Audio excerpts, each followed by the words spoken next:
Estamos iniciando la grabación. Ok. Muy Buenos días bien. entonces con todos. Buenos Buenos días. días. Fabiola, perdón. Sí, Buenos días. perdón. Buenos días. Estamos continuando con la política de impulso de las sustentaciones de tesis y vamos a tener en esta oportunidad la sustentación del bachiller Sergio Morales. Doy la palabra al presidente jurado para continuar con la sustentación. Adelante. Muy buenos días a los colegas. Antes que nada, quisiera expresar mis sinceras disculpas, pues la semana pasada tuve una reunión de último minuto, no pude estar presente. Mis disculpas al tesista, al jurado y al asesor, porque ya estaba planificada la reunión para la semana pasada. Esta mañana, para celebrar la sustentación de la tesis, nos acompañan los docentes miembros del jurado, Pedro Jacinto Pasos, Hernán Cornejo Velázquez, el asesor Federico Helfgott y quien les habla como parte del jurado. Dicho esto, damos paso al acto de sustentación a cargo del señor bachiller Sergio Rodríguez Morales Inga, con su tesis titulada Una especie cultural, una tesis sobre la influencia de la cultura en la evolución humana, según la teoría de la herencia dual de Robert Boyd y Peter Richardson. El tesista tiene 20 minutos máximo para su defensa y luego pasamos a la ronda de preguntas del jurado. Tras la ronda de preguntas del jurado, el jurado pasa a deliberar, invita a que por favor se ausente por unos minutos el tesista y luego retornará y ya daremos lectura final a el acta de sustentación con la nota. Bien, adelante por favor el señor tesista Sergio Morales con su presentación. Muchas gracias, profesor. Buenos días con todos, directora, profesores, jurados, asesor. Buenos días. Quisiera consultar antes de empezar si es que es posible que pueda apagar la cámara mientras hago la presentación, porque voy a tener que acercarme un poco a la pantalla a ver las diapositivas y no sé si mi cara aparezca en primer plano. No, tu rostro no aparece en primer plano, sino tu PPT. Adelante, Ok. Sergio. Ok. A ver, voy a presentar las diapositivas. Por favor, si pudieran avisarme en caso se visualicen correctamente.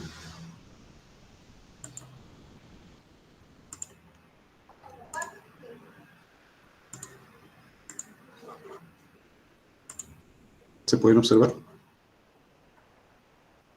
Se observa, Sergio. Ok, gracias. Bueno, preparé una presentación de 20-25 minutos más o menos. Voy a tratar de ajustar a que sean 20 exactas. Mi tesis trata sobre esta teoría específicamente, la teoría de la herencia dual, que fue formulada por los antropólogos Robert Boyd y Peter Richardson, más o menos a fines de los años 70. Y es una teoría que trata sobre la influencia de la cultura en la evolución humana. Entonces, lo que yo hago en esta tesis es ocuparme de esta teoría y analizar en qué consiste, porque considero que es importante conocerla, que los antropólogos podamos estar al tanto, ya que se trata de una teoría netamente antropológica. Ahora, quizás con un poco de contexto, yo he determinado esta parte que es introductoria de la tesis. La presentación que tengo en este momento es un esquema más o menos distinto de la tesis, se ajusta a la tesis, pero digamos que ha sido adaptado más para la presentación. ¿Y por qué yo denomino la introducción, que sirve también a modo de contexto, batallas por la cultura? Porque, como sabemos todos los antropólogos o científicos sociales, la cultura es un concepto muy debatido en las ciencias sociales, pero también lo es en las ciencias evolucionistas. De hecho, esto es parte también del análisis de la tesis.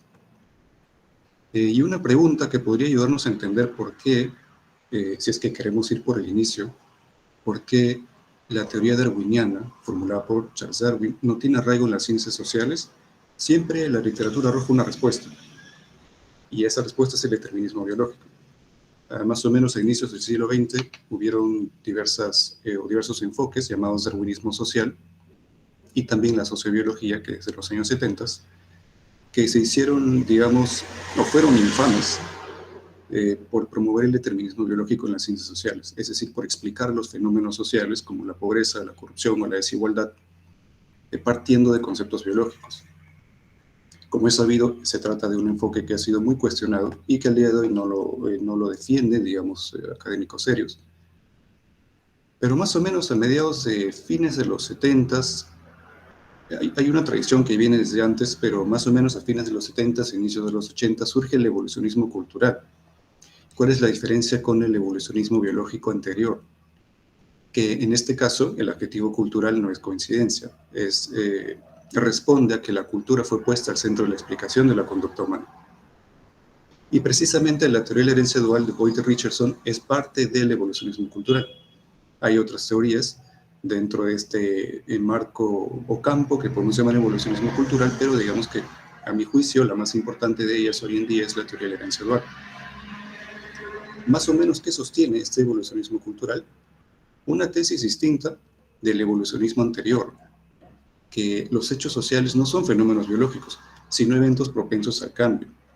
Precisamente el concepto de evolución refiere a la noción de cambio. Aún así, muchos científicos hoy en día, investigadores, más de la línea de las ciencias biológicas, se preguntan por qué las ciencias sociales no son darwinianas. Por ejemplo, hay un artículo que publicaron Mesoud y colegas en el año 2010 que precisamente tiene ese título. Y hace no mucho, hace un par de años, pese a que ya había, digamos, mayor influencia de las ciencias biológicas en las ciencias sociales, las teorías evolucionistas todavía seguían siendo ignoradas por científicos sociales. Esta, de hecho, fue una de las motivaciones que me impulsó a hacer una tesis sobre una de estas teorías. Ahora, si nos vamos al problema, estoy empezando por la parte de metodología, tenemos que destacar que la evolución humana es un campo científico muy debatido y polémico. Hay muchas teorías, hay muchas hipótesis que se pueden llegar a ser opuestas en determinados aspectos y que despiertan o generan debates bastante feroces que también se pueden apreciar en las redes sociales, entre los mismos investigadores. Sabemos que dentro de ese campo la biología y la genética han sido las ciencias principales, las que han brindado, por decirlo de una forma, los cimientos para comprender la evolución humana. No obstante, la antropología también ha aportado, y creo yo con la intención de reescribir parte de la teoría, específicamente al destacar la influencia de la cultura en la evolución humana, que era algo que las teorías anteriores no hacían. Y precisamente la teoría de la herencia dual es una de esas teorías, ¿no? que nace de la antropología, es bueno destacarlo. Ahora, ¿por qué también, y esto también es parte del problema, por qué yo considero que es importante estudiar el tema de la evolución humana o lo que se ha venido a llamar antropología evolucionista? Por una cuestión de impacto científico. Por ejemplo, diversos estudios publicados en Nature, Science o el Proceedings de la Academia de Ciencias de Estados Unidos son estudios que tratan sobre evolución humana y que han sido también publicados por investigadores como Boyd y Richardson. Y un segundo punto, eso es como, digamos, como que el impacto científico general, pero el impacto específico en el caso de la antropología es que las dos revistas más importantes de antropología en general, las dos revistas que tienen mayor índice H, es decir, la cantidad de citas, según Google Scholar, son dos revistas de antropología evolucionista, como la Journal of Human Evolution y la American Journal of Physical Anthropology.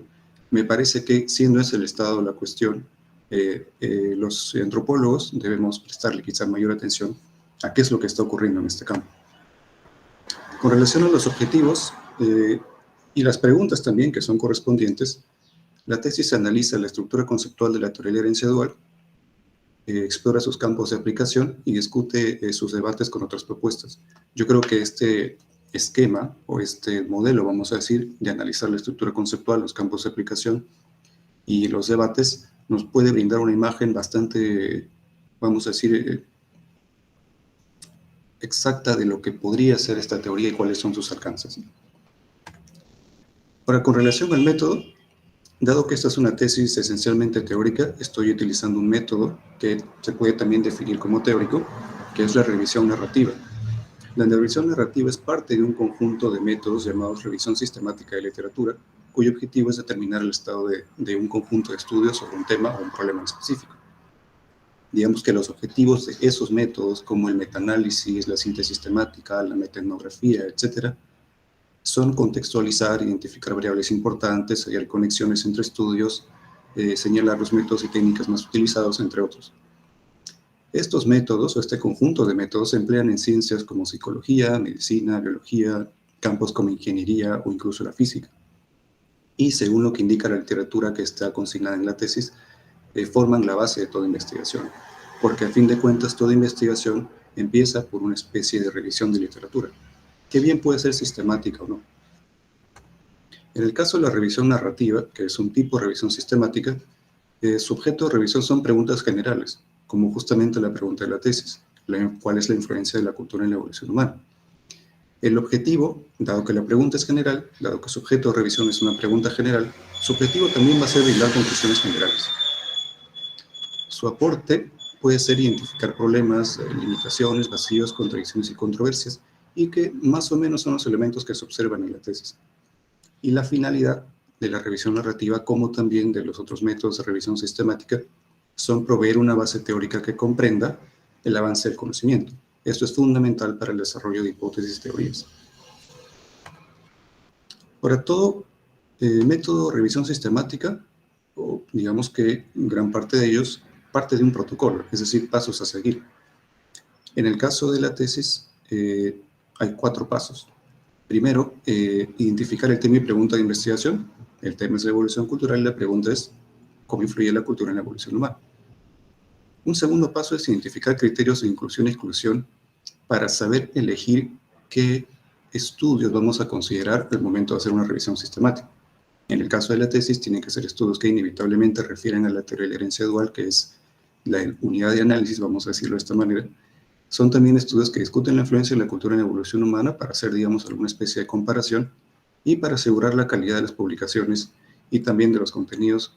Estoy seleccionando estudios que hayan sido publicados en libros, revistas y medios institucionales de probada rigurosidad y que pertenezcan al campo.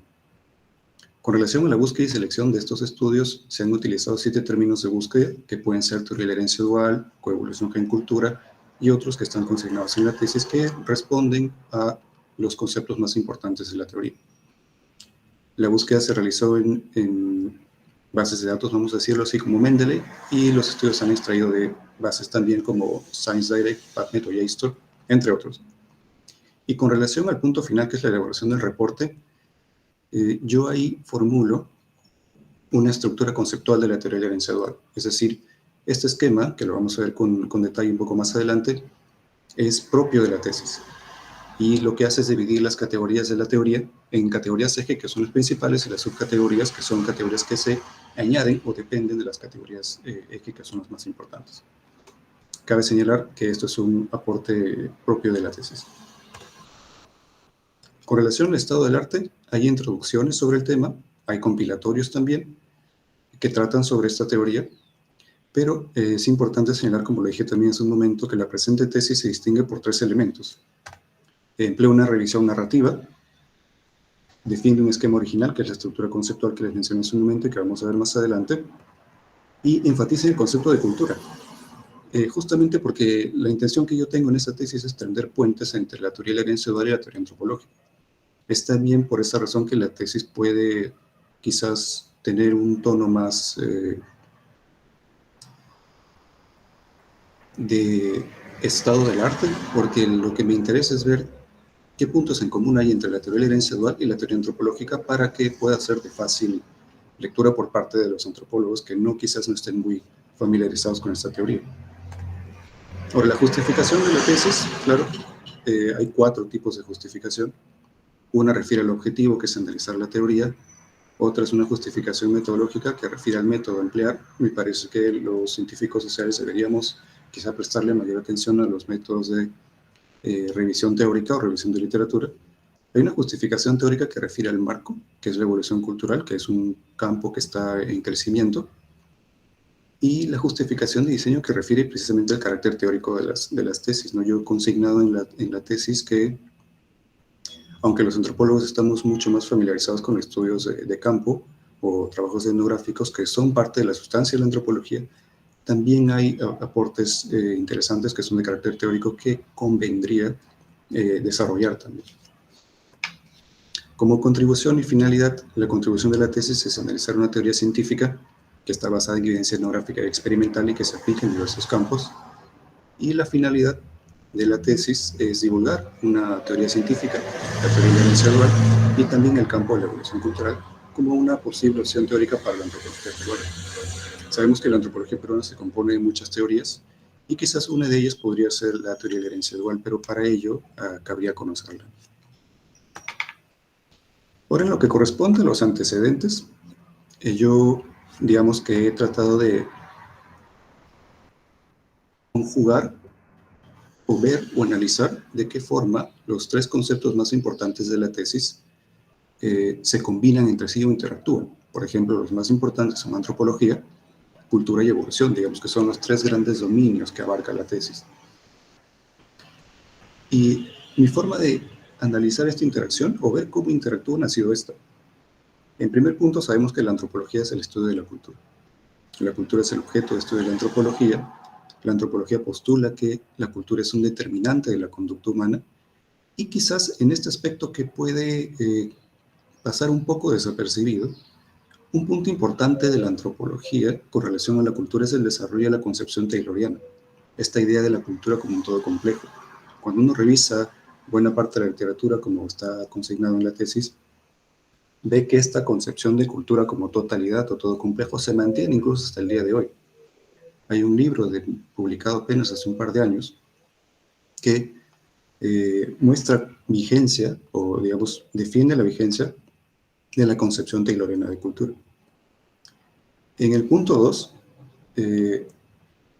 es interesante notar cómo es que la evolución humana, el campo de la evolución humana y los científicos que trabajan en ese campo han teorizado sobre la cultura.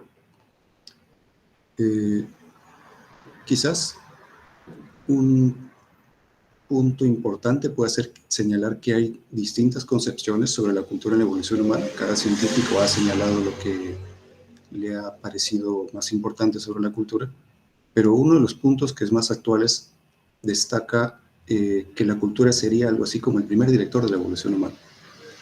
En la tesis se consigna que hay muchas formas de definir la cultura y que diferentes científicos le dan diferente importancia, pero en este caso yo destaco que algunos estudios recientes, dentro de los que forman parte de la teoría de la herencia dual, señalan la importancia de la cultura en la evolución humana. Y por último, en el punto 3, que combina los conceptos de evolución y antropología, es claro que la antropología estudia la evolución humana hasta el día de hoy, que destaca la influencia de la cultura en este proceso y que a través de ese estudio funda un campo que es la evolución cultural. Ahora, entrando ya al tema de la tesis, esto no es muy extenso. Yo creo que buena parte de lo que es importante en la tesis está en la parte de la metodología. Pero la idea central de la teoría de la herencia dual es, ellos digamos que parten de una premisa, que es que para predecir el fenotipo de un organismo, entiende ese fenotipo como apariencia física y conducta, debemos considerar su genotipo y su entorno. Pero si vamos a hablar de seres humanos, es necesario considerar no solo el genotipo y el entorno, sino también la cultura. Lo que Boyd y Richardson llamaron en un primer ensayo la cultura tipo, para crear una especie de analogía con el fenotipo. Y la cultura tipo refiere a nada más y nada menos que la herencia cultural, que es básicamente la cultura que adquirimos al momento de nacer y crecer en una sociedad. De este modo, la tesis central de la teoría de la herencia dual es que la evolución humana está determinada por la interacción de dos sistemas de herencia. La herencia genética, que es el primer sistema y es común a todas las especies biológicas, a todos los organismos, y la herencia cultural, que es propia de la especie humana. Y aquí justamente viene la tesis de herencia dual, que es el título de la teoría. Por el ejemplo que ponen Boyd y Richardson en este primer ensayo, publicado en 1978, apenas 5 años después de que Clifford Geertz publicara la interpretación de las culturas, para que más o menos tengamos una idea de cuál ha sido su presencia en la teoría antropológica, utilizan el caso del parentesco, lo cual me llamó mucho la atención. Y además parten de evidencia etnográfica de investigadores antropólogos que los hemos leído quizás en el pregrado, como Fred Egan, Robin Fox y George Murdoch. Boyd y Richardson parten de esta evidencia y postulan lo siguiente. Si un rasgo, entiéndase conductual, una conducta específica, aumenta la aptitud de otros organismos, pero disminuye la aptitud del organismo que lo porta, será seleccionado en contra. Es decir, en una especie o población o grupo no puede haber un rasgo que afecte a un individuo y que lo arriesgue su sobrevivencia, porque si no se terminaría extinguiendo, digamos, todo el grupo. No puede ser de algo, digamos, sería un contrasentido. No obstante, indican Boyd y Richardson, hay conductas altruistas, como el cuidado de la descendencia ajena o el engaño cooperativo, que aumentan la aptitud de otros organismos y arriesgan la sobrevivencia del portador. Aquí, por ejemplo, he puesto algunas imágenes sobre conductas altruistas en diversas especies que llegan a arriesgar la existencia del portador, es decir, del propio organismo, pero que aún así existen y se mantienen. Y no solo eso, sino que promueven la sobrevivencia del grupo, lo cual es efectivamente una paradoja, como indican los autores. ¿Y por qué es una paradoja? Porque se trata de un rasgo, la conducta altruista, mantenido, que subsiste, pese a que disminuye la aptitud del organismo, es decir, que pese a que puede arriesgar la sobrevivencia del organismo. Ahora, en el caso de los seres humanos, indican Boyd y Richardson, si seguimos las viejas teorías y aceptamos que la selección natural moldea la cultura, surge la misma paradoja. En este caso, para las conductas humanas. Pues cualquier conducta que no aumente la aptitud de un individuo debería ser rechazada.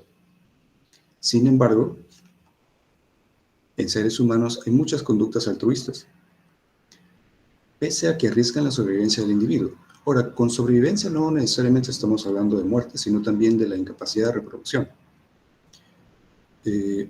Según la teoría de herencia dual, la existencia de estas conductas altruistas que no arriesgan la existencia del individuo y que promueven la existencia del grupo, ocurre porque la conducta altruista no está determinada por la genética, y aquí es donde esta teoría se distancia de las teorías anteriores que postulaban un determinismo biológico. La teoría de la herencia dual sostiene, en cambio, que la conducta altruista está determinada por la cultura, es decir, por las normas sociales. De este modo, esta teoría implica que los seres humanos sí somos animales, sí somos organismos biológicos, pero que no somos tan dependientes de la genética ni de la biología. Es quizás el punto más interesante. Digamos que en modo de conclusión. El tiempo se agotó.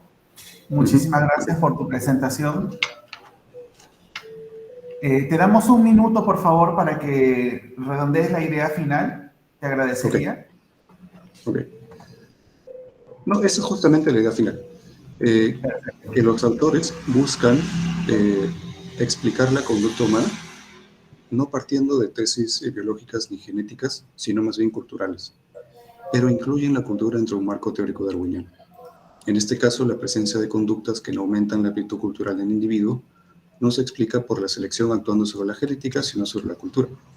Las normas de parentesco son las que moldean la conducta altruista, es decir, hacia quienes se dirige el altruismo. Sabemos que hay mucha variación, como lo voy a señalar aquí brevemente. Hay mucha variación muchísimas gracias. en los sistemas de parentesco que influencia la conducta. Gracias. Ok, muchas gracias, Sergio. Bien, ahora damos pase a los miembros del jurado, a Pedro Jacinto Pasos, al profesor Pedro Jacinto Pasos y Hernán Cornejo, para sus preguntas como miembros del jurado. Le damos pase a Pedro Jacinto, por favor. Muchas gracias, profesor Luis Alberto. Muy agradecido, Sergio, por el trabajito que has realizado. En realidad, es un poquito lo que de alguna forma pues esto nos hace falta en antropología, bien para debatir o bien para criticar, pero de todas maneras es un esfuerzo loable, ¿no? Mi pregunta es muy sencilla, digamos, quizás en alguna oportunidad también en el informe te lo había propuesto. Son trabajos que de alguna manera se vienen siguiendo hace tiempo, ¿cierto? Y Jesús Mosterín precisamente tenía esta idea siempre sobre cultura y naturaleza y precisamente el sentido evolutivo de este concepto, ¿no? Es decir, mi pregunta primera es, ¿y por qué Mosterín no fue parte, por lo menos, de una pequeña referencia en tu tesis. Y segundo, sabemos en realidad de qué manera se ha venido trabajando este concepto, pero ¿cómo lo ves desde un punto de vista etnográfico esta relación entre cultura y naturaleza, sobre todo países como los nuestros? Que ese siempre ha sido mi preocupación y quizás imagino que tú también lo tienes presente, que a grandes rasgos se ve en la bibliografía, pero ¿cómo lo relacionas desde un punto de vista empírico? Yo sé que seguro que vas a tener una segunda etapa en el momento en que ya estés frente a la, como decían los viejos marxistas, ¿no? Frente a la realidad concreta, pero es decir, ¿cómo lo relacionas de esa lógica? Gracias, Sergio. Ahí me quedo, ¿ya? Bien, por favor, esperamos, Sergio. Le damos pase también al profesor Hernán Cornejo para hacer un solo bloque y luego pasas a los comentarios. Hernán, adelante, por favor.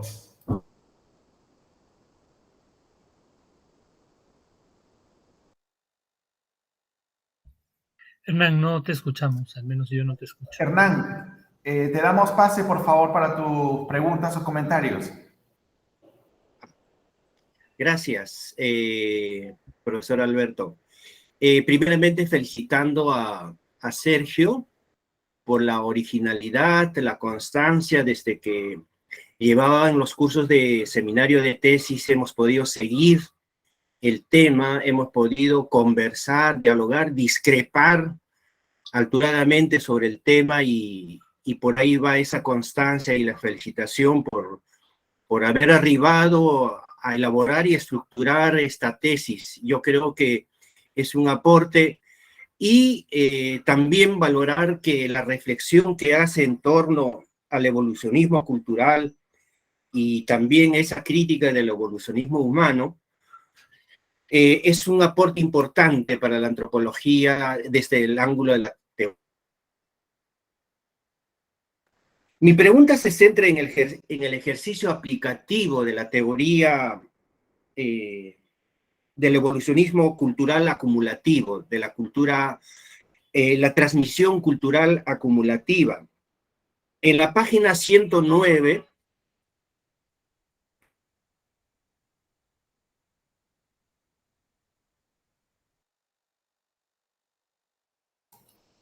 Se congeló la imagen.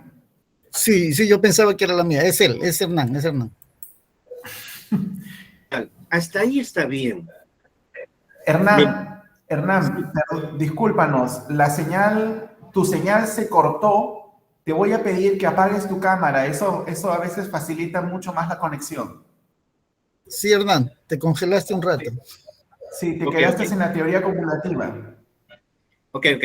Vuelvo a hacer entonces la pregunta. Adelante. Ya, gracias por la corrección y también por la precisión de los mecanismos técnicos que estamos atravesando. Bien, mi pregunta se centra en el ejercicio aplicativo e interpretativo de la teoría, que se relaciona con la evolución cultural acumulativa, con la transmisión cultural acumulativa. Igualmente lo dice en la página 109 que la cultura es acumulativa. Bien, hasta ahí está bien, todo creo que es coherente la teoría de Richardson y Boyd. Sin embargo, hay un vacío que creo que no está, pero que creo que es oportuno para que Sergio nos pueda desarrollar. Es el término de olvido, la amnesia cultural. Ejemplo, hubieron muchos logros culturales en el antiguo Perú, igual que los mayas, los aztecas. Por ejemplo, ¿no? El olvido cultural relacionado con los quipus. Esta gran tradición acumulativa de conocimientos permitieron que, por ejemplo, se pueda tener los números y las matemáticas de todo un imperio, ¿no? Los quipus fue un gran importante aporte cultural de sistema de organización social y administrativo, pero nos olvidamos. Ahí estamos hablando de olvido cultural, tal vez intencionado, tal vez provocado, tal vez altamente cuestionable, pero lo mismo ocurre con los mayas, el calendario maya, ¿no? por ejemplo, ese gran conocimiento acumulado a través de milenios relacionado con el clima, con la precisión de los tiempos, también ahí hay una fractura cultural sobre el olvido. Sergio, creo que es oportuno que puedas desarrollar, que no solamente es el aprendizaje cultural, la cultura acumulativa, sino también aquí hay un gran vacío que no sé si, bueno, no se ha logrado todavía explicar lo relacionado con el olvido cultural, la amnesia cultural. Gracias, Luis Alberto. Paso. Muchas gracias, profesor Cornejo. Le damos pase al bachiller para que por favor absuelva las dudas y comentarios. Adelante. Muchas gracias. Con relación a la primera pregunta del profesor Jacinto sobre Mosterín, ¿por qué no lo incluí? Claro, creo que si lo hubiera incluido, quizás el estudio se hubiera alargado demasiado. Justamente uno de los puntos de la revisión narrativa es tratar de ser lo más específico posible con relación a los estudios que se van a revisar. Desde esta perspectiva hay muchos estudios, no solamente de antropología, sino también de filosofía, de lingüística, de sociología, que analizan esta relación entre cultura y naturaleza, pero que no necesariamente son tan específicos como para que yo pueda incluirlos en la revisión narrativa. De hecho, incluso buena literatura sobre la teoría de la herencia dual ha tenido que quedar fuera, porque yo no puedo manejar tanta teoría tampoco. Y aparte la tesis tiene que tener un formato, digamos, manejable. Ahora, con relación a la segunda pregunta, sobre la relación entre cultura y naturaleza desde la etnografía al trabajo de campo, yo podría quizás llevar esta pregunta hacia el lado de la aplicación, y también, porque tiene que ver con trabajo de campo, y también con esto podría responder la primera pregunta del profesor Cornejo. La teoría de la herencia dual es una, y eso está consignado en la tesis, es una de las teorías evolucionistas culturales que, a mi juicio, y creo que hay evidencia suficiente para sostenerlo, que tiene muchos campos de aplicación. Por ejemplo, la economía, por ejemplo, la ecología, por ejemplo, la política, la sostenibilidad. Hay estudios recientes que han aplicado un poco estas teorías para analizar las políticas públicas. La industrialización, el cambio tecnológico, el cambio lingüístico, el propio origen del lenguaje.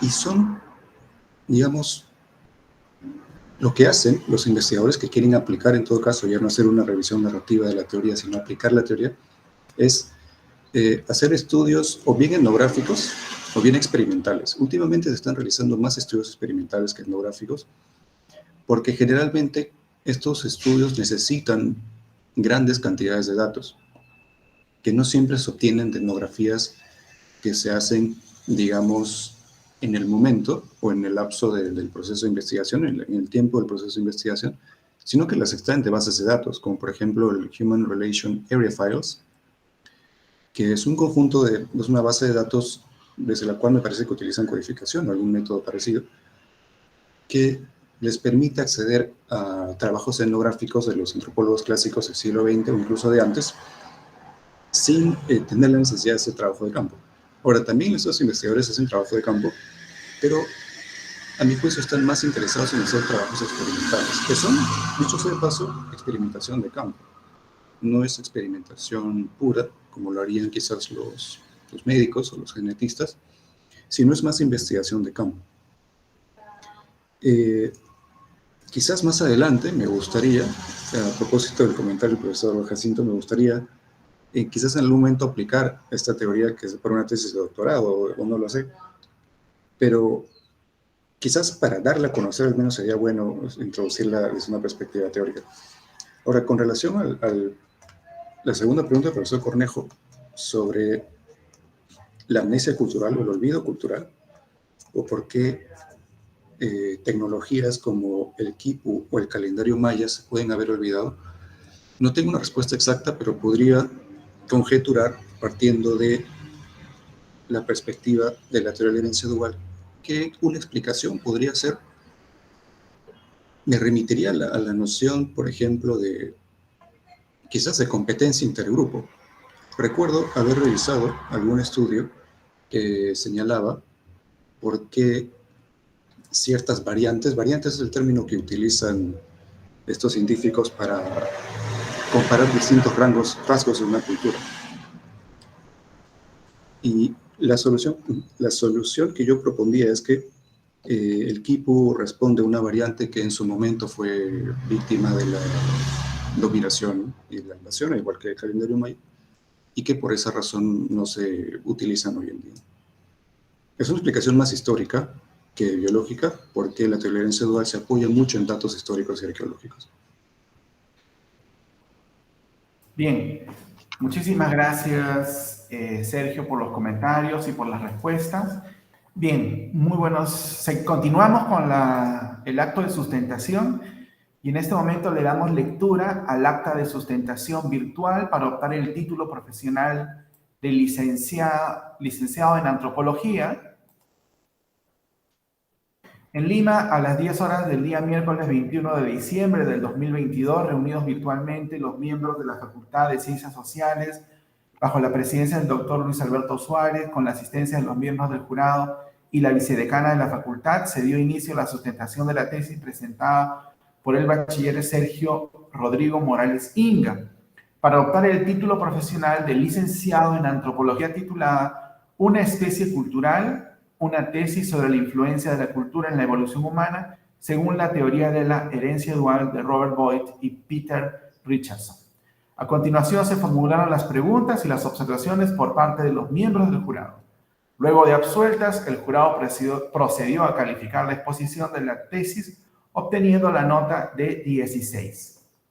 El jurado, de conformidad al Reglamento General de Grados y Títulos de la Facultad, acordó otorgar al bachiller Sergio Rodríguez Morales Inga el título profesional de licenciado en antropología, y para dar constancia se extendió la presente acta y firmaron el doctor Luis Alberto Suárez, el doctor Pedro Jacinto Pasos, el magíster Hernán Cornejo y el doctor Federico Helford, asesor, así como la vicedecana académica, doctora Carlota Casalino.